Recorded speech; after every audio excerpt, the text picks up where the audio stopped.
Quiz Episode 7. It's a rainy day, so we're inside and we're playing some trivia. Yeah, nerd trivia.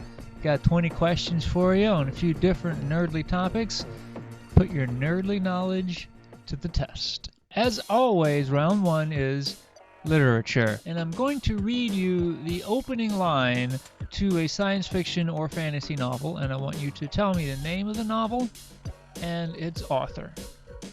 Number 1. I've watched through his eyes, I've listened through his ears, and I tell you he's the one. Number 2. Once a guy stood all day shaking bugs from his hair. Number 3. All children except one grow up. Number 4. The catalog was from Rosen's Limited. Number 5. The unicorn lived in the lilac woods, and she lived all alone. Round 2 is on computers, but more specifically, fictional AIs. Number 6. What does GLaDOS stand for? Number 7. Max Headroom served as the spokesperson for what soft drink in the mid-1980s? Number 8. In what short story does the computer known as AM kill all of humanity except for 5 people whom it makes immortal in order to torment forever? Number 9. By what other name is the supercomputer Whopper also known? And number 10. Hex is a computer in the Discworld universe that performs calculations by controlling the movements of what within itself. Round 3 is on robots. A little while back we did robot voices.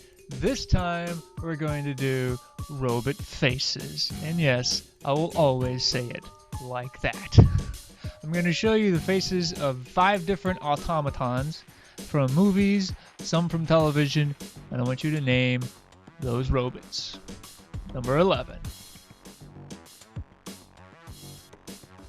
Number 12. Number 13. Number 14. And number 15. Round number 4 is on sound effects. I'm going to play you a sound effect from a science fiction movie or maybe television show, and I want you to tell me what the sound effect is for. These are pretty short. They're going to go by kind of fast, so I'll play each of them twice for you. I simply want you to tell me what it is that should be making that sound. Number 16.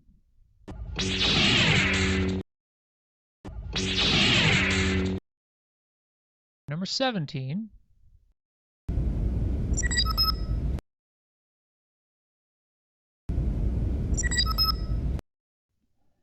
Number 18.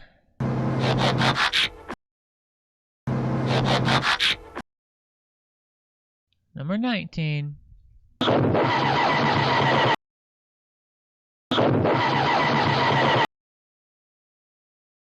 And number 20.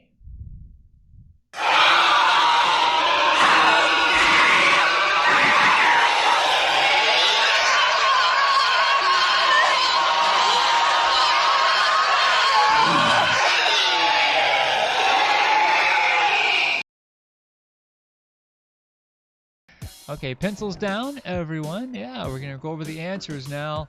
And our literature round, number 1, is from Ender's Game by Orson Scott Card. I know the movie just came out. I have not read the book. I want to. I heard it's a great book. I've also heard that Orson Scott Card is kind of a douche. So, if I buy the book, I will buy it from a used bookstore and not give him any money directly.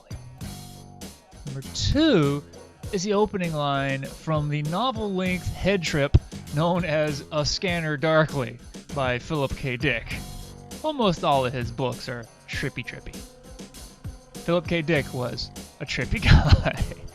Number 3 is, I bet that's an easy one, right? You knew that one. Even if you haven't read it, that's Peter Pan, of course, by J.M. Barrie.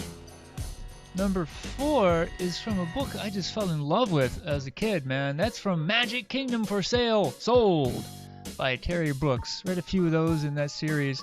That's a great book, man. I would love to buy a Magic Kingdom. Of course, I don't have the $1 million to start with, but if I did and a kingdom were available, yeah, that's the first purchase I would make. Number 5 is the opening line from The Last Unicorn by Peter S. Beagle.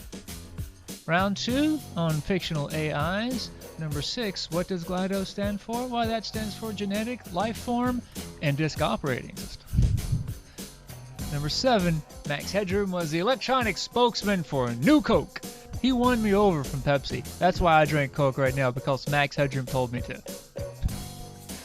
Number 8, that short story is one of my favorite short stories from one of my favorite writers. I Have No Mouth and I Must Scream. That was written by Harlan Ellison. Number 9, the computer known as Whopper from War Games. It's also known as Joshua. And number 10, Hex runs off of ants.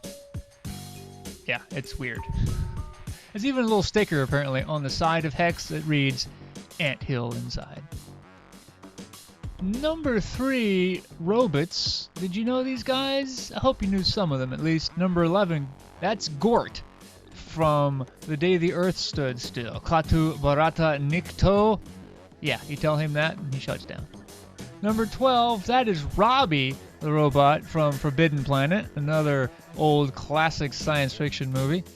Number 13 is from a television show that I adored growing up. That's Conky from Pee-wee's Playhouse. Conky was in charge of producing the day's secret word.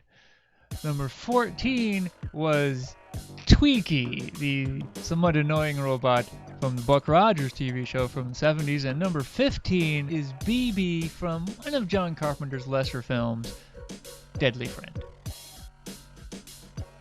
And round 4, sound effects. Number 16, classic sound effect, one of the greatest ever. That is a lightsaber. Yeah, hope you knew that. You better. If you don't know what a lightsaber sounds like, then you ain't no friend of mine. Number 17 is the doorbell from the Enterprise. Come. Number 18, I'm going to be a little controversial here.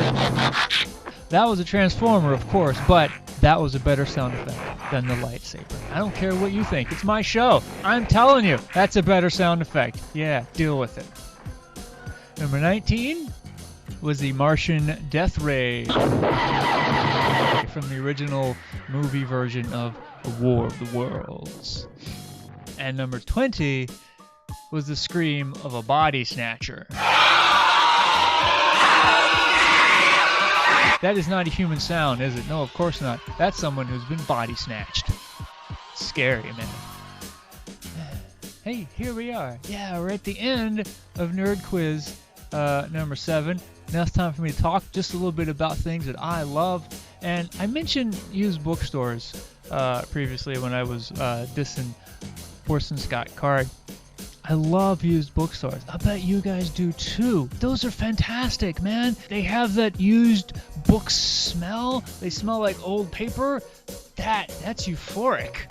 Yeah. Every chance I get to go to a used bookstore, I take it. Whenever I travel, I go to a city I've never been to, try to find at least one used bookstore to go into, maybe make a purchase if I can. My favorite used bookstore was in the town I grew up in, Rocky Mount. I can't remember the name of the store, but I would go there every weekend almost. And one weekend I went and I found a big stack of Kurt Vonnegut books. Yes, I took them home. They were mine. They were put there for me. They were waiting for me to discover them. Another time in Weaverville, North Carolina, I was super stoked to find a big stack of Robert R. McCammon books. They had gone out of print. Those were a find. And then I went to San Francisco just this year, stopped at a cool bookstore there, bought some books that I had, I know I'm going to read, I'm going to love.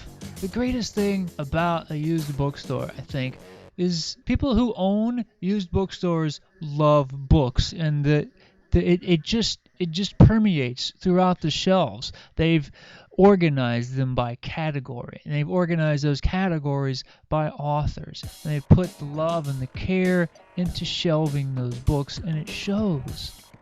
And these are books that have been read and loved by other people, and they've passed them along, and now you take them home.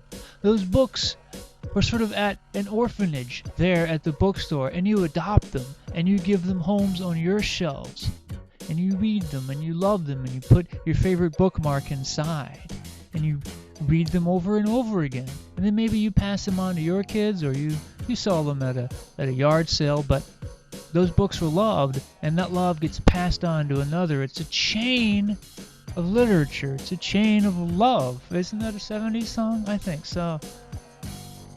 It's great to be a part of that chain, a single link in the passing on of knowledge, the passing on of adventure, the passing on of escape. It's one of the greatest things, man.